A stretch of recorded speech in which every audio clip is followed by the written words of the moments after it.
싱크탱크 365회 방송 시작하겠습니다. 자, 365회라고 하면 1년이 365일이니까 정말 어마어마하겠네요. 예. 일주일에 한 번씩 해서 이 365회 복지과 소사이어티 이상구 운영위원장님 나와 계십니다. 예, 반갑습니다. 이상구입니다. 그리고 그 옆에, 8년째네요. 예. 그리고 그 옆에 민진규 정보전략연구소장님 나와 계십니다. 예, 안녕하십니까. 민진규입니다. 예.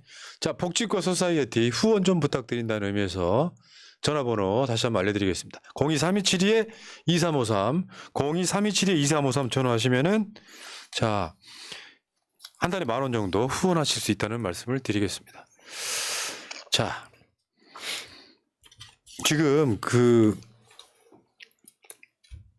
이 방송이 굉장히 화제가 되고 있다면서요. 예, 출마한 사람들한테는 이런 방송이 지금까지 없었거든. 그렇습니다. 네. 그래서 제가 이제 아는 사람한테 연락받기로는 현역 의원님하고 대립하는 그 후보 측에서 우리 공약 평가 내용을 공심위에다가 제보를 해서 봐라, 이 현역 의원이 공약을 제대로 이행 안 해서 우리가 어려우니까 이 사람에 대한 공천을 제고해야 된다라는 용도로 쓰이고 있다는 이야기도 제가 들었고요. 네. 또 정확하게 뭐 여기가 민주당입니다, 또 여기가 공심입니다 이런 이야기는 아니지만은 우리가 발표한 내용에 대해서 확인하러 이렇게 그 전화가 와서 그 물어보는 저 품새로 볼 때 뭔가 이런 것들을 사실관계 확인하기 위해서 온 게 아닌가라는 생각이 들어서 아마 그런 제보를 받은 쪽에서도 이걸 확인하기 위한 절차도 하고 있는 것 같고 일단 우리 방송하는 내용이 이제 이 방송을만 나가서 한계가 있으니까 파랑새라는 텍스트를 통해서 예를 들면 오늘 같은 경우에도 네 군데를 하면 네 군데를 나눠서 기사를 올리고 있는데 이 기사들이 월 방문 횟수가 보는 사람 조회수가 월 10만 회를 넘었었습니다. 어허. 그래서 도대체 그 이전에 이렇게까지 안 봤는데 이 선거 지역구 공약 분석 방송에 이렇게 늘어나는 걸 보면서 그 국민들이 특히 자기 지역에 대해서 평가한 내용에 대해서는 상당히 관심을 갖고 지켜보고 있구나. 네. 또 이 내용을 퍼와가지고 그 해당 지역의 밴드나 카톡방이나 단톡방에 이렇게 서로 유포하면서 언론하고 하는 이런 것들을 보면서 상당히 그 긍정적인 반향들이 뭐 일어나고 있다 이렇게 저는 생각을 하고 있습니다. 지금 대한민국이 현재 지역에 가면 지역 언론들이 있잖아요. 예. 지역 언론들이 해야 될 일이에요, 이게. 맞습니다. 선거구마다 지역 언론들이 이거 평가해 줘야 돼요. 예. 안 하고 있으니까 두 분이 고생하시는 거 아니에요. 지금 그 국민의힘의 한동훈 비대위원장이 공약 그 만드는 위원회를 출범시킨다 하는데 우선 지금까지 정당에서 했던 공약 또는 자기 정당 후보들이 했던 공약이라도 한번 평가해보고 새로운 공약을 제시하는 게 그 순서가 아닌가 싶습니다. 네. 자, 알겠습니다. 자, 오늘은요, 지역이 지금 윤상현 지역구, 배준영 지역구, 홍영표 지역구, 윤관석 지역구, 인천광역시 4개 선거구로 한번 가보겠습니다. 인천이 13개 선거구가 있는데 저희가 나름대로 균형을 맞춰보느라고 국민의힘 계열 2명, 그 민주당 계열 2명을 하고 한 명은 현역 그 정당 소속이고 또 한 명은 이제 무소속이나 탈당하는 그런 분들로 해서 나름대로 균형을 맞춰봤습니다. 네. 자, 그러면은 인천 동구 미추홀굴, 왜냐하면 이 지역은 제가 남용희 위원장 소개할 때 항상 입에 올라 있는 지역이에요. 예. 수십 번, 수백 번 얘기한 건데 지금 이 지역 설명 좀 해 주십시오. 인천시 동구하고 미추홀구 을 선거구가 2020년 그 21대 국회에서 그 국회의원 선거 앞두고 남구 을 선거구가 이제 동구하고 미추홀구 을로 변경됐습니다. 왜냐하면 그쪽 웅진군 지역에 그 중구, 동구, 강화군, 웅진군 이쪽에 인구가 증가해서 할 수 없이 이제 분구를 해야 되는데 그 동구가 떨어져 나오면서 동구하고 미추홀 을 선구가 이제 묶어져서 이렇게 하나가 됐는데요.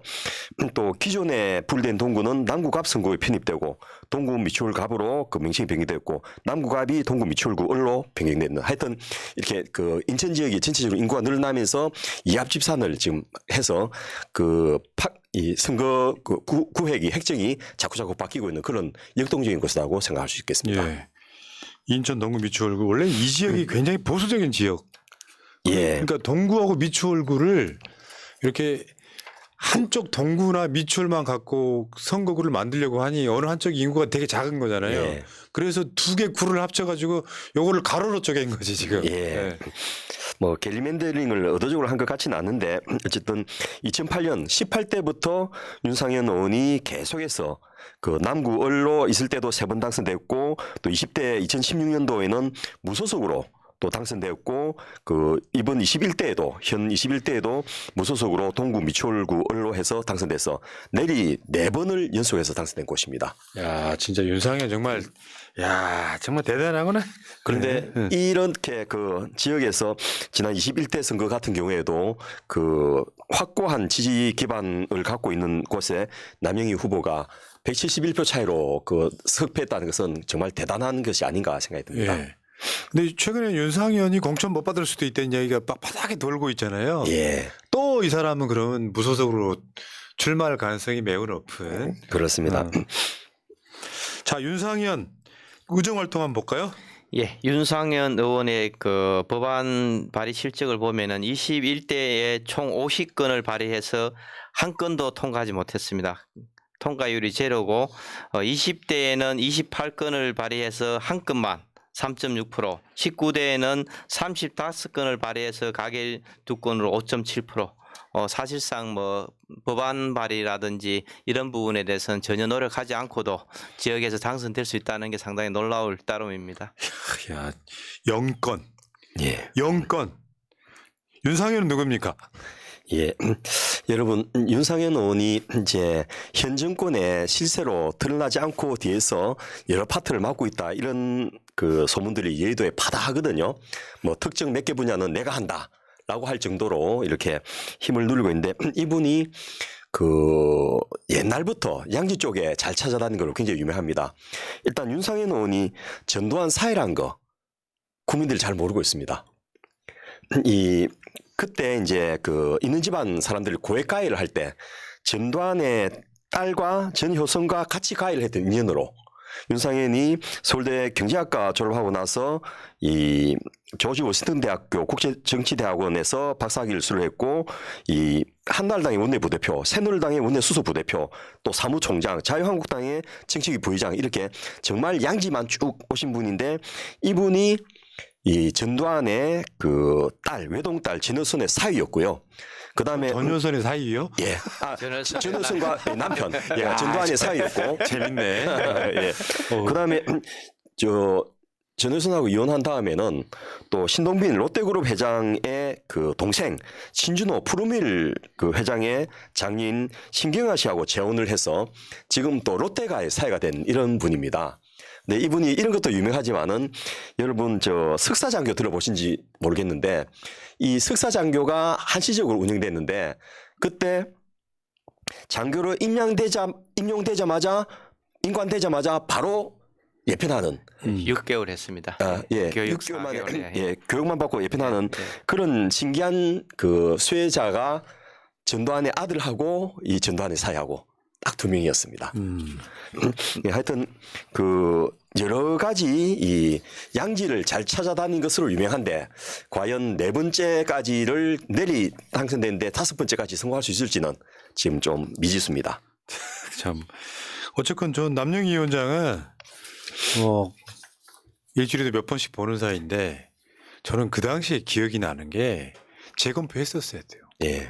171표 정도면은 이거 있잖아요. 지역 내에서 이제 소위 말하면 미분리표 갖고 다시 개표하면 뒤집어질 수도 있는 정도였는데 남영희 위원장이 재검표 안 한 이유가 이게 문재인 정부의 부담이 될 수 있다라고 포기했다는 얘기 직접 들었거든요. 예. 이런 게 있었고 자 윤상현 그러면 의정 활동도 못했어. 예. 그러니까 화려하게 이제 뭐 저 재벌과 사이들 뭐 이런 걸 하고 있었는데 공약 이행 평가는 어떻게 되는지 한번 볼까요?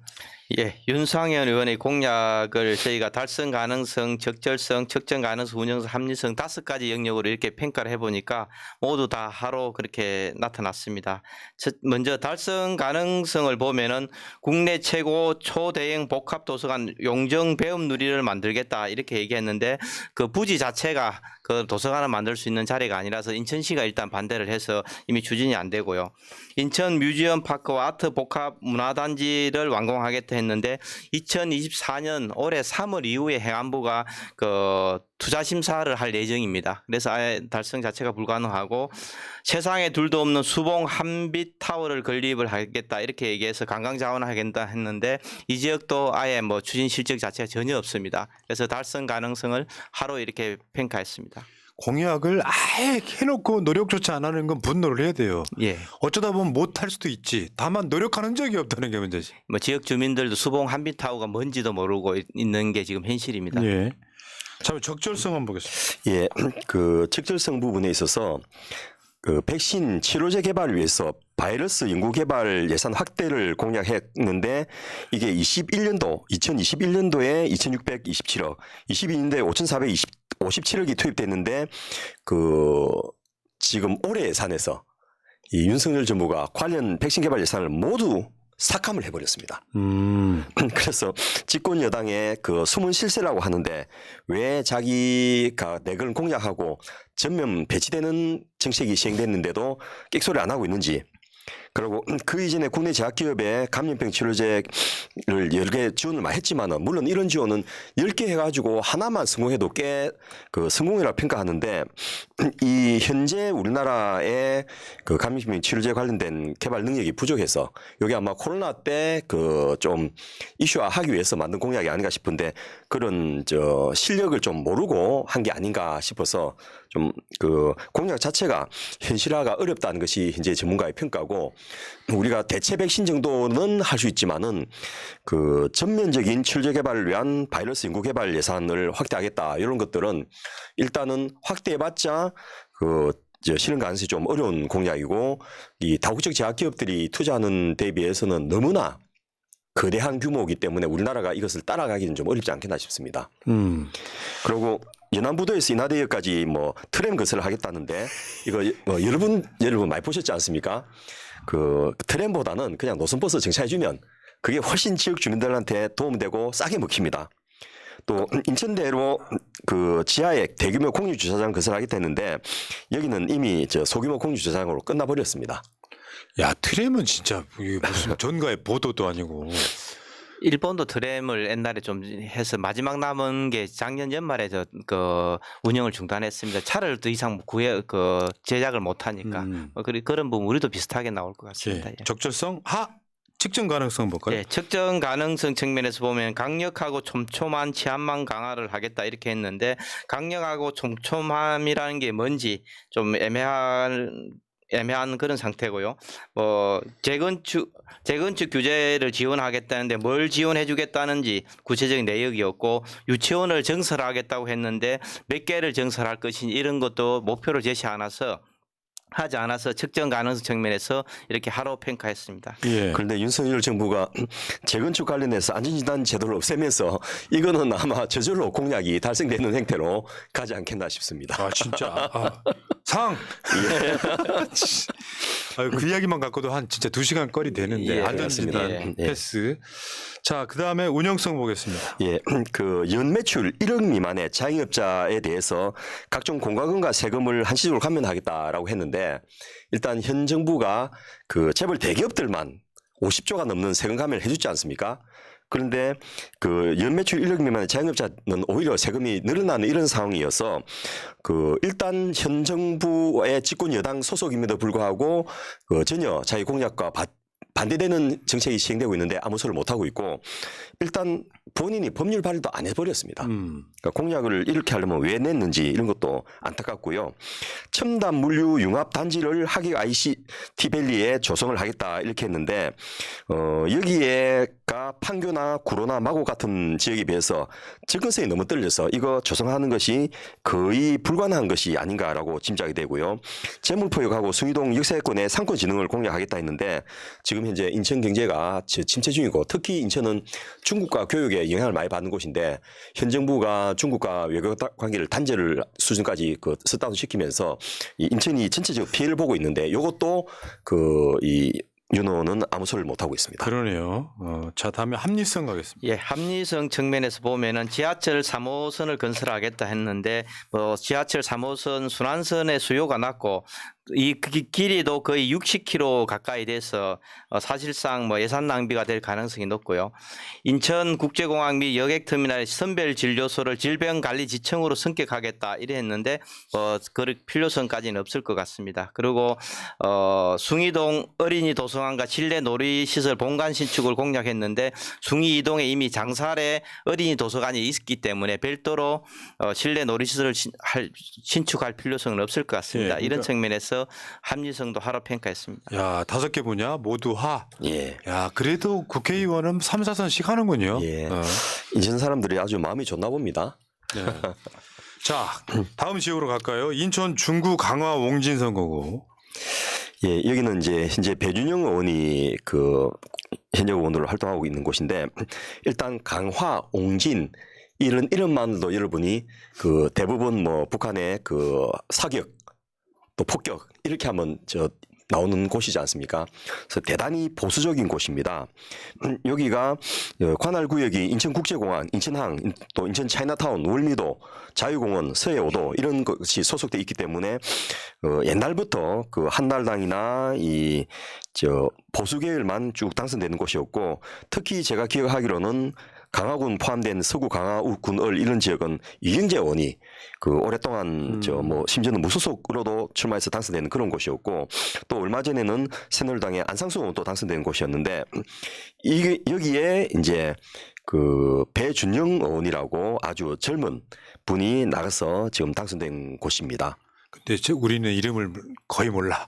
예. 얼굴도 잘 몰라. 근데 이분이 일단 신경식 홍사덕 의원에 보좌관을 했고 또 정무 제1장관 비서관과 공보수석 행정관을 했는데 제일 마지막으로 김형호 국회의장 공보비서관 출신입니다.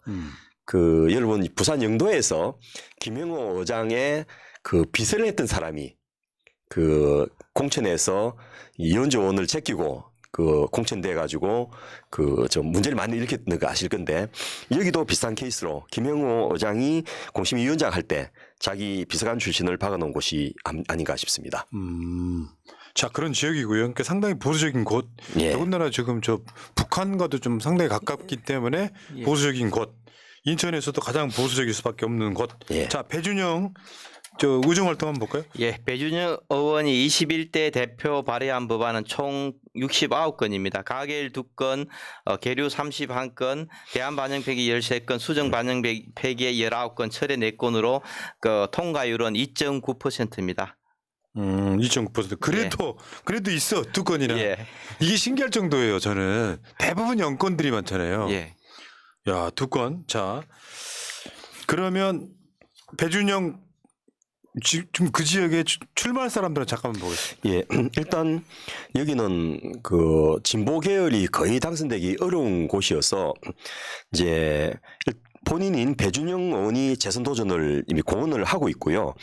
그다음에 국민의힘 쪽에서는 아직 뚜렷한 후보가 대응마가 나오지 않고 있는데 민주당에서는 조택상 인천시의 균형발전 정무부시장 이 예비 후보 등록을 했고 또 조광희 인천시의회 의원 또 예비 후보 등록을 했고 또 박남춘 전 인천시장이 국회의원 할 때 보좌관 출신인 홍인성 중구청장 또 여기 출마를 해서 이분들의 경선을 통해서 모아지는 표가 지금 배준영 의원하고 마지막으로 붙게 되는 그런 곳이 아닌가 싶은데 과연 이제 이런 지역적 특성을 극복하면서 얼마만큼 이 표를 모을 수 있을지가 관건인 것입니다. SNS에서 조광희 후보 홍보물은 되게 많이 봤거든요. 예. 아, 여기 출마하시는구나. 예. 자, 배준영의 공약 이행 평가 한번 볼까요? 예, 배준영 의원의 공약을 달성 가능성, 적절성, 측정 가능성, 운영성, 합리성으로 이렇게 평가해 보니까 5개 영역 모두가 다 하로 이렇게 평가되었습니다.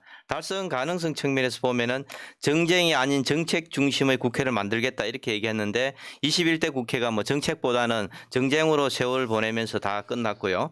그 영종 국제도시의 종합병원을 유치하겠다 이랬는데 보건복지부가 수도권 병상 쏠림 현상을 통제하기 위해서 허가하지 않을 가능성이 상당히 높은 그런 상황이고 완벽한 비핵화 이후 전시 작전 통제권 전환을 추진하겠다 이랬는데 이건 북한이 진짜 예, 핵무기 개발을 포기할 가능성이 낮아서 윤석열한테 뭐라 그래? 예, 오히려 윤석열 대통령이 9.19 군사합의를 폐기하면서 이쪽 지역 주민들의 그 안전이 굉장히 위협받는 상황에서 그러네요. 과연 배종훈 의원이 뭐라고 할지 이번 선거에서 한번 질문을 해보고 싶은 이런 인간들이 그런 뭐라고 하겠어요? 뭐 그냥 공약 자체가 웃기네. 예. 접경 지역이다 보니까 이렇게 걸기는 걸었는데 진짜 중요한 게 전쟁이 이기겠습니다가 되면 되겠어요? 국지전이 일어나면 가장 피해를 보는 곳인데 그렇습니다. 그럼 한마디 해야지 대통령한테. 예. 자, 달성 가능성 0, 아니 하. 예. 적절성 보겠습니다. 예, 이분 또 저 노면 전차 트램 건설을 공약을 했는데요. 연안부도에서 신흥동에서 신포동에서 동인천을 잇는 요 신포동이 이제 신포만두로 유명한 곳인데 이 여기도 마찬가지로 노면 전차 돈 많이 들여 사기보다는 그냥 노선버스 몇 개만 더 증설하는 게 훨씬 더 그 효과적이고요. 해사법원 유치. 요게 이제 상당히 좀 큰 공약으로 인정되는데 일단 법안 자체가 그 20대, 21대 모두 실패했고요. 또 부산도 만일 해사법인이 만들어지면 그 해양도시 또 해운공사, 항만공사 있는 부산에 해야 된다. 이렇게 해가지고 지역 간 갈등을 빚고 있는 그런 곳입니다. 그리고 이분 또 최저임금을 업종별, 직종별로 구분하겠다. 이렇게 차등을 하겠다라고 했는데 뭐 앞서 우리가 유산 공약을 내걸었던 다른 지역에서 봤듯이 최저임금이 문제가 아니고 생활임금으로 가야지 내수도 진작하고 소비도 그 활성화되는 그런 공약이 아닌가 싶어서 일단 근로자 복지 증진이 우선이 돼야지 그 최저임금을 저 직종별 업종별 차별을 해가지고 낮추겠다는 것은 실제로 그 공약의 효과성에 있어서는 별로 저 적절하지 않는 것으로 평가됩니다. 자, 그다음에 측정 가능성. 한번 예, 보겠습니다. 측정 가능성 측면에서 보면 경제 활성화 답을 현장에서 찾겠다. 뭐 현장에서 찾는 것 자체가 공약이 되기도 아, 이게 어렵고 공약이에요? 청년도 예, 불가능하고 뭐 차이나타운 관광시설 확충하겠다 했는데 확충할 시설도 구체적이지 않았고요. 자사고 외고 국제고를 원상 회복하고 예산 일반고의 경쟁력을 강화하겠다 했는데 어떻게 달성할 것인지 예산을 어느 정도 지원할 것인지 이런 부분에 대해서 명확하지 않아서 측정할 수 없는 공약이다 이렇게 저거 판단했습니다. 논리 모순이죠. 자사고 외고 예. 국제고를 원상에 복하는데 일반고 경쟁력이 강화됩니까? 참 어처구니 없어요. 이거 저 상대편 후보가 좀 물어보면 좋겠어요. 그 어떻게 당신은 그에 동시에 그 서로 배치된 게 가능한지 답을 좀 해달라 이렇게. 자, 운영성 가겠습니다. 예, 이쪽이 이제 그 꽃게잡이라든지 연안어업을 하는 데가 많다 보니까 불법 조업하는 중국 어선에 대한 단속과 처벌을 강화하겠다 했는데 실제로 지금 중국이 북한 해역으로 들어와서 도주를 해버리니까 잡을 길이 거의 없고요. 이런 게 이제 좀 성공했던 케이스가 인도네시아에서는 중국 어선을 포획한 다음에 노획한 다음에 폭발을 시켜버렸습니다. 어민들은 다 이제 그 다른 배로 옮겨가지고 본국으로 송환하고 이런 정도로 그 강하게 대응해야지 이제 불법 조업이 90% 이상 감소했는데 현재 우리나라에서는 그 정부가 막 중국에 대해서 엄청나게 반대를 하는 정책을 취하면서도 정작 단속은 또 제대로 안 하고 있고 중국 어선들이 또 굉장히 무장을 하고 와가지고 그 일반 경찰 수준에서 단속하기도 쉽지 않은 이런 것이고 가장 그 결정적인 한계가 북한 영역으로 그 도망가 버리면 대응할 방도가 없는 거죠. 예, 이런 부분에 대해서 중국 어선을 단속해서 불법 조업을 막고 처벌 강화하는 것보다는 중국 정부와 협의해서 이 관리하는 그런 방법을 해야 될 게 아닌가 싶은데 지금 현재는 이 공약은 그 실현 가능성이 운영성이 거의 없는 그런 공약이 아닌가 싶습니다.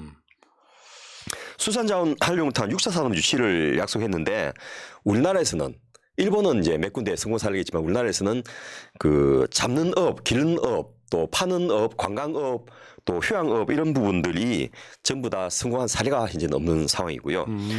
소상공인 대출 지원과 혼잡을 방지하기 위해서 대책을 만들겠다 했는데 이게 그 정부가 어떻게 할 수 있는 게 아니고 은행을 좀 움직여야 되는데 이런 부분에 대해서는 어떤 정책이나 법안도 내놓고 있지 않은 상황입니다. 운영성 하. 예. 다음에 합리성 가겠습니다. 예, 합리성 측면에서 보면은 인천역에서 출발하는 KTX를 공략했는데 지금 현재 인천 KTX는 2025년, 경강선 KTX는 2027년 개통 예정이지만 송도에서 출발합니다. 인천역까지 연결하려면 경제적 타당성이 안 나와서 그러네요. 예, 추진할 수가 없는 그런 상황이고 수산물을 국비로 무료 운반하겠다 했는데 그럼 농산물은 어떻게 할 거냐, 축산물은 어떻게 할 거냐, 임산물은 어떻게 할 거냐, 형평성 논란 문제가 상당히 발생할 수밖에 없는 그런 상황이고요.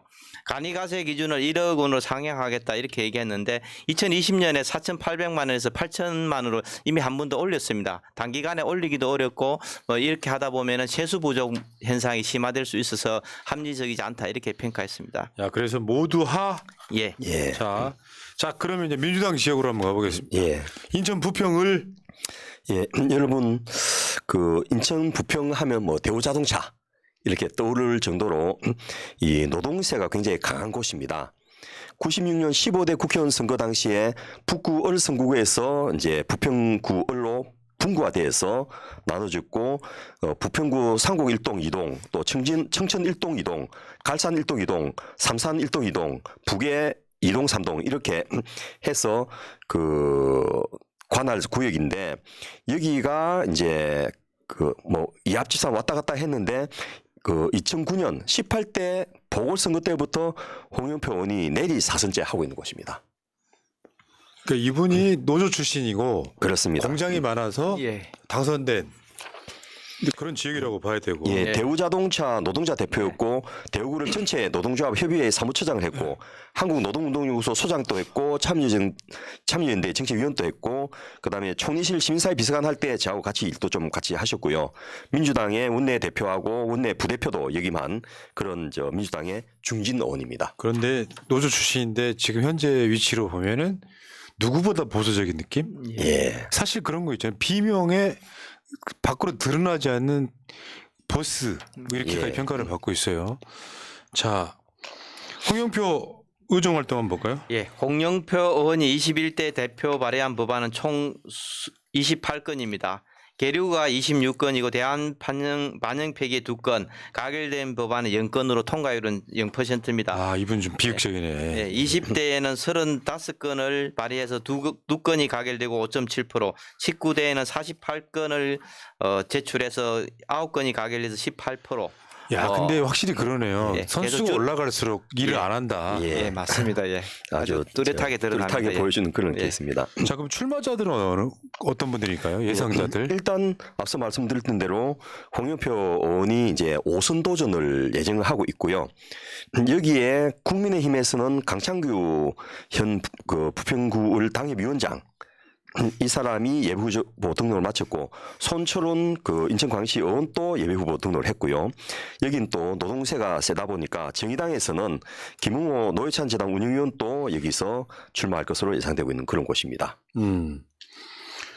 자, 그 민주당에서도 이제 지금 현역 출마자가 있죠. 비례대표 이동주 의원. 예, 예. 그렇습니다. 근데 여기에 진짜 그 부평을 같은 경우에는 굉장히 관심 지역구였는데 지금 어떻게 될지 궁금하네요.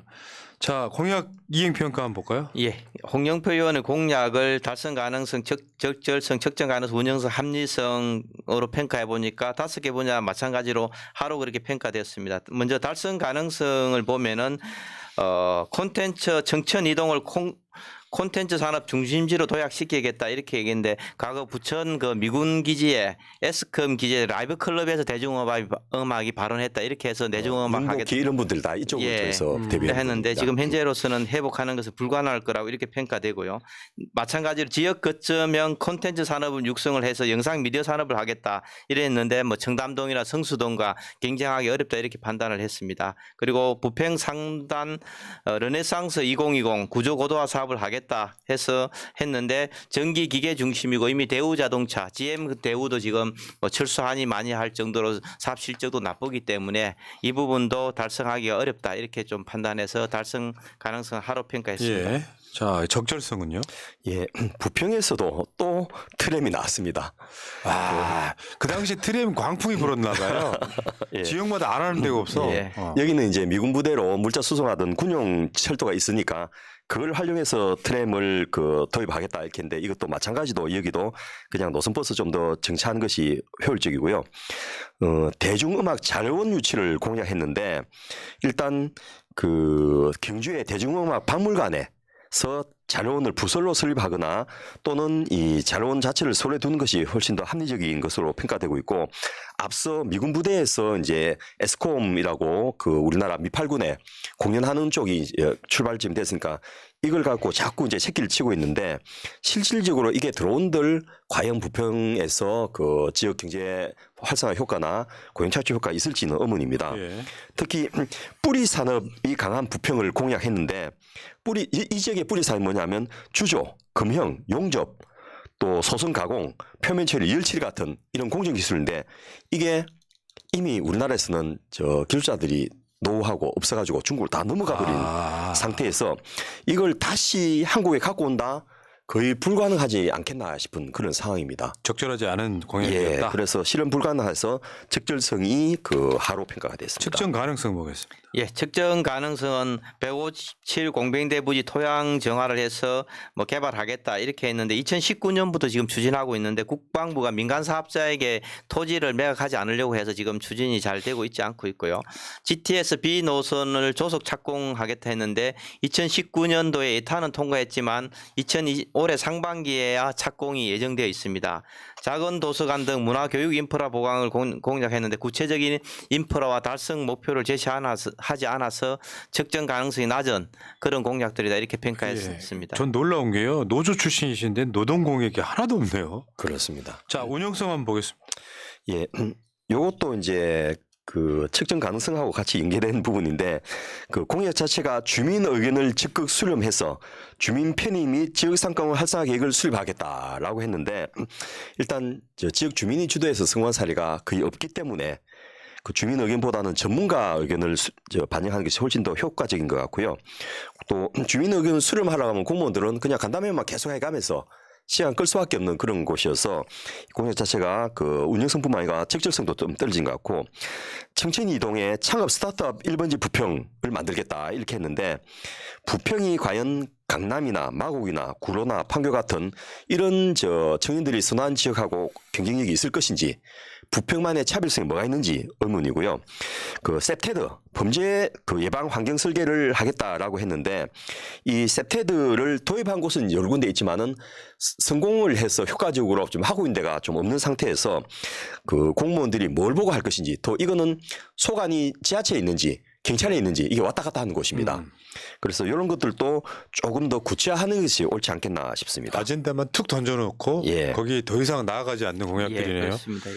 자, 다음에 합리성 보겠습니다. 예, 합리성 측면에서 보면은 뉴미디어 채널을 운영해서 문화도시 시민교육, 창작 공간 발굴 뭐 이런 것들을 하겠다고 했는데 지금 충북 충주시에서 충TV라는 걸 공무원이 만들어가고 뭐 9급에서 6급까지 몇 년 만에 승진했다 이렇게 화제가 되고 있지만은 그 외에는 나머지 정부조차도 문광부도 성공한 모델이 없는데 그냥 차라리 아웃소싱 주는 게 오히려 더 효율적이라 이렇게 평가되고요. 이런 경우에는 본인 유튜브 채널에 좀 열심히 했으면 좋겠어. 뉴미디어가요. 예.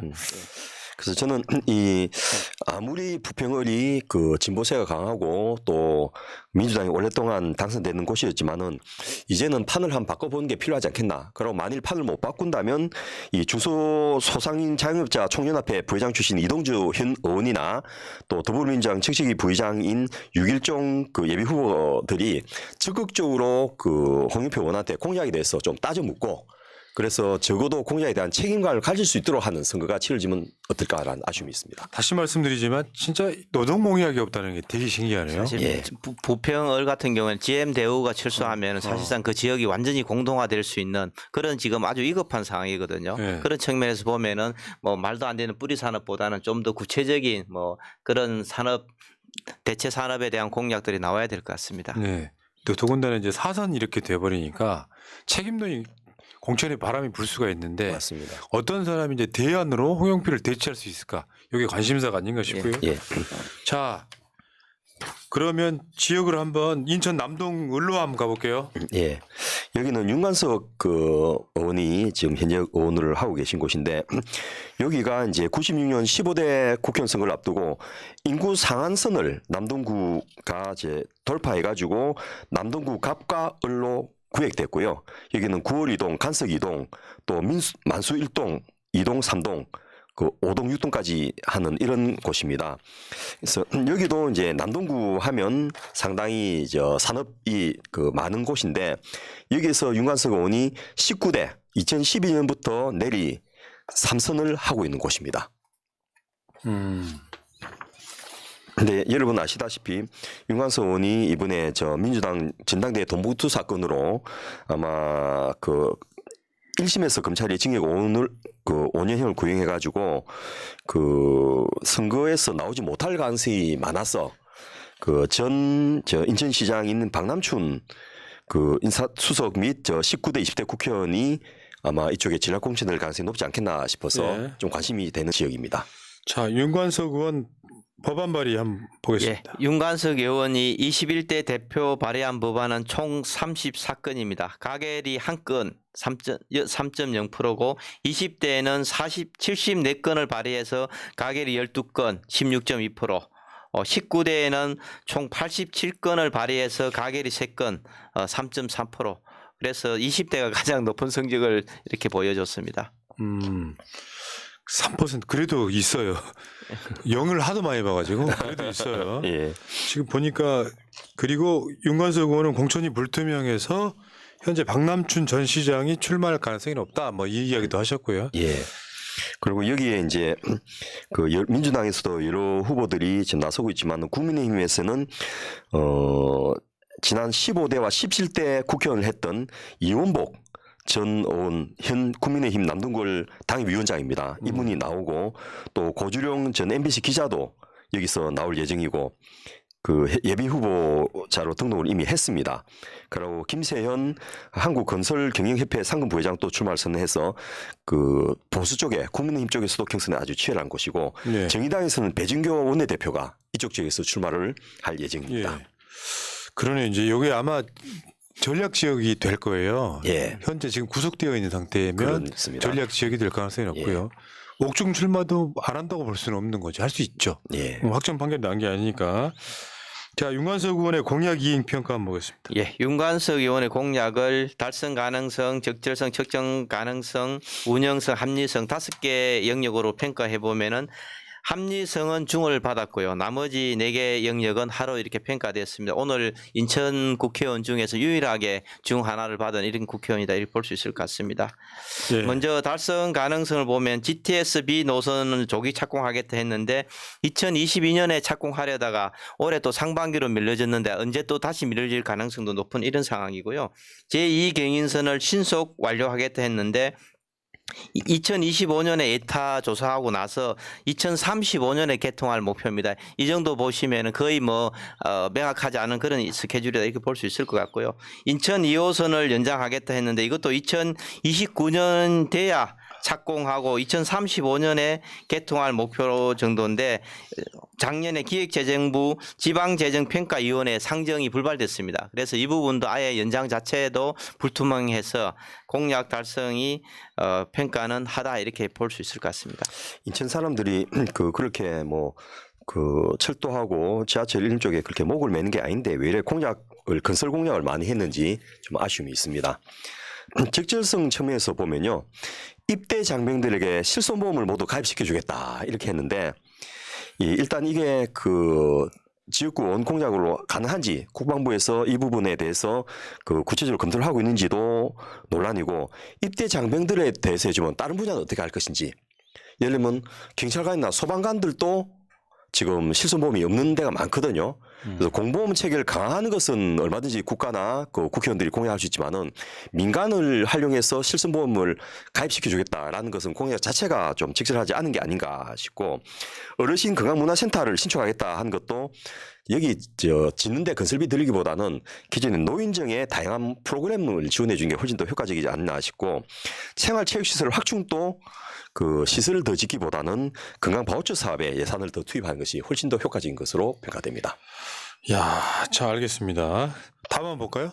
예, 측정 가능성 측면에서 보면은 산학 연계로 남동공단의 역량을 강화하겠다 했는데 뭐 산학 연계해서 우수 인력 확보 자체가 인천에서 좀 쉽지 않았고 어떤 역량을 강화할 것인지가 불명확합니다. 그리고 보행 친화도로를 조성하겠다 했는데 보행 친화도로에 대한 개념 정의도 좀 명확하지 않고 어떤 부분을 보강할 것인지 구체적으로 제시하지 않았습니다. 전선 지중화 산업을 통해 안전한 보행로를 확보하자고 했는데 전선 지중화와 연관성도 낮고 쾌적한 그 보행로라는 것 자체가 굉장히 주관적인 기준이라서 측정하기 어려운 공약들이다 이렇게 평가했습니다. 아, 그러네요. 예. 자 다음이요. 예, 운영성 측면에서 윤 의원의 공약을 분석해 보니까 일단 방통대 야간 로스쿨 도입하겠다 했는데 이거 자체가 이제 그 로스쿨 도입이 문제가 아니고 그러면 그 방통대에 다니는 그 학생들에게 학비 어떻게 줄 것인지 또 로스쿨의 합격률 이런 것들이 지금 문제가 되고 있고 변협이 굉장히 반대를 하고 있는 상황에서 이 방통대 야간 로스쿨 도입이 과연 실효성이 있을 것인지 실현 가능할 것인지 또 그 이게 탁상 해증이 안 될 것인지 이런 의문이 드는 공약이고요. 남동공단에 그 앞서도 또 나왔던 청년 전용 벤처 창업 인큐베이터를 만들겠다라는 것도 그 국내에서 청년들을 위한 인큐베이터 사업을 공개하고 성공한 사례가 현재 없는 상황이고 소상공인 지원 강화 정책은 이게 그 소상공인 자체에 대한 지원보다도 내수를 진작시키고 골목 경제를 활성화시키는 이런 쪽이 더 우선이 아닌가 싶어서 운영성의 측면에서는 낮게 평가됐습니다. 자 여기까지 하였고요. 예. 예, 중이 하나 나왔어요. 예, 잠깐 이거 방통대에도 로스쿨을 만들고 예. 대학에도 야간 로스쿨까지 따로 이렇게 한다는 예, 예. 겁니다. 왜냐하면 예. 주간만 있다 보니까 예. 뭐 직장인들이 못 간다 이런 예. 계획에서 이렇게 제안된 공약입니다. 예. 그리고 합리성 측면에서 보면은 남동 3단을 스마트 3단으로 육성하겠다. 남동공단 자체가 굉장히 85년도 조성돼 가지고 여러 가지 노후화돼서 뭐 화재도 많고 사고도 많이 나는 그런 공단입니다. 그래서 이걸 좀 스마트 3단으로 공략하겠다는 것 자체는 맞는데 과연 달성할지가 의문인 그런 공약이고요. 간염병 연구기관을 설립하고 음압병동을 확충하겠다는 건데 국립감염병 연구소가 이미 있습니다. 추가로 신설할 필요는 없을 것 같고요. 검역소와 검역 인력을 확충하겠다 이렇게 얘기했는데 뭐 이 부분도 전체적으로 검역뿐만 아니라 공공 부분의 의료를 확충한다는 측면에서는 합리적인 공약이다 이렇게 해서 어느 중으로 이렇게 평가를 했습니다. 코로나 시기에 그 유권자들의 마음을 얻으려고 그 감염이나 이렇게 검역 관련된 공약을 많이 했는데 이것을 공약하고 나서 구체적으로 뭘 어떻게 하겠다라는 법안이나 정책을 한 적이 없어서 이 중으로 우리가 평가는 했지만은 사실 아쉬움이 많은 공약입니다. 자 알겠습니다. 자 종합 한번 볼까요? 예, 인천이 인구는 급속하게 늘고 있지만은 그 지역에 사는 사람들의 삶의 질이 그 취약한 것으로 아주 유명한 곳이지 않습니까? 근데 이 그래도 4선급 되는 중진 의원들이 있는 지역구들을 살펴봐도 또 초선의 그 젊은 의원들이 있는 곳을 해봐도 전체적으로 좀 그 진지한 고민과 중장기적인 전략을 그 수립하거나 추진하는 데가 없어서 아쉬웠는데요. 일단 윤상현 의원은 67개 공약 중에서 이 성장 잠재력 확충 관련 공약의 비중이 7.4%밖에 안 돼서 너무 아쉬웠고요. 그 자영업자 세금 감면 또 영종병업 누리 최대 규모로 설치 이런 실현 불가능한 공약이 많았고 그 수봉 한빛타워나 지하철 3호선 연장 같은 이런 것들은 이 공약 자체도 문제지만 이 공약을 내질러 놓고는 추진하기 위해서 아무런 노력도 안 했다라는 것 때문에 이 전부 다 하로 평가되었습니다. 배준영 의원은 이제 옹진 강화 이런 쪽인데 일단 136개나 공약을 제시했는데 이 과학기술 공약은 0건입니다. 그래서 어떻게 이 자기 지역구를 발전시킬 것인지에 대해서 정책이 전혀 없고 청사진도 없는 상황이고요.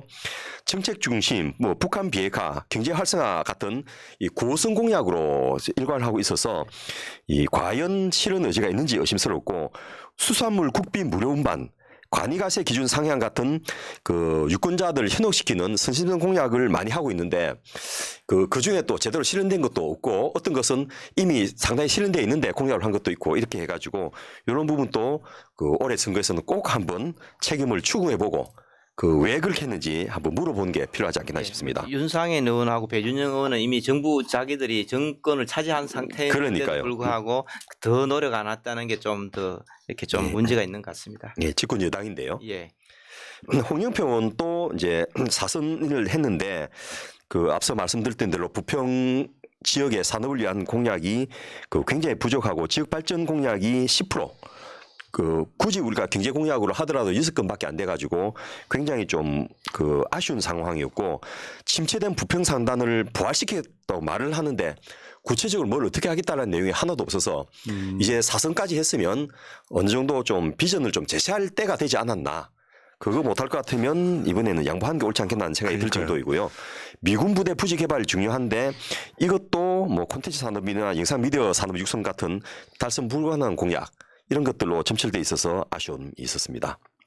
윤관석 의원은 뭐 일단 구속돼 있는 상태에서 제가 참 무슨 말을 하기 어려운데 여기도 지역 발전되는 공약이 그 8%에 불과했고 또 침체된 남동공단을 혁신을 하겠다 했는데 구체적으로 어떻게 하겠다는 내용도 없고 또 성공 확률 낮은 이런 공약들로 평가돼 있어서 전체적으로 인천 지역 의원들이 뭐 일부 중이 있다 하더라도 이 초선이나 그 4선 5선에도 불구하고 제대로 지역 발전에 대해서 고민하거나 그 대안을 제시한 흔적들이 없어서 이런 상태에서 이분들을 계속 뽑아주는 것이 옳을지에 대한 의문이 드는 그런 상황입니다. 아이고, 그러니까 이게 그 말이 그냥 나오는 말은 아닌 것 같아요. 삼선 제한 같은 게 그런 의미가 좀 포함되어 있다고 보거든요. 예.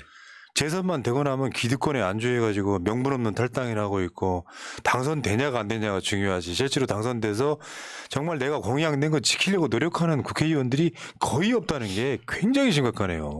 근데 사실 우리가 그 시민단체라든지 뭐 이렇게 유튜버도 하시는 분들이 좀 더 좀 면밀하게 감시만 그동안 해 주셨다면은 이렇게까지는 안 했을 텐데 너무 안 한 부분들도 조금 이런 게 있죠. 그러니까 예. 예를 들어서 그 아까 지역 언론들 이야기 드렸지만 지역 언론들이 몇 사람만 동원돼가지고 공약 이행 평가할 수 있는 거거든요. 예.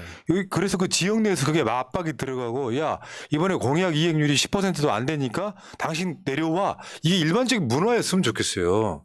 근데 지금 매니페스토 실천본부에 올라와 있는 그 국회의원들 공약 이행률을 보면 거의 다 7, 80%가 다 넘고 어떤 의원들은 90%가 넘거든요.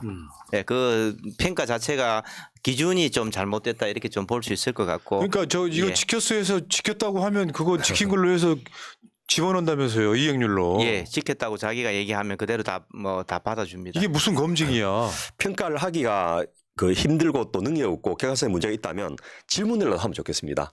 의원실에 선거 앞두고 귀하의 그 공약에 대해서 이행률을 밝혀주세요.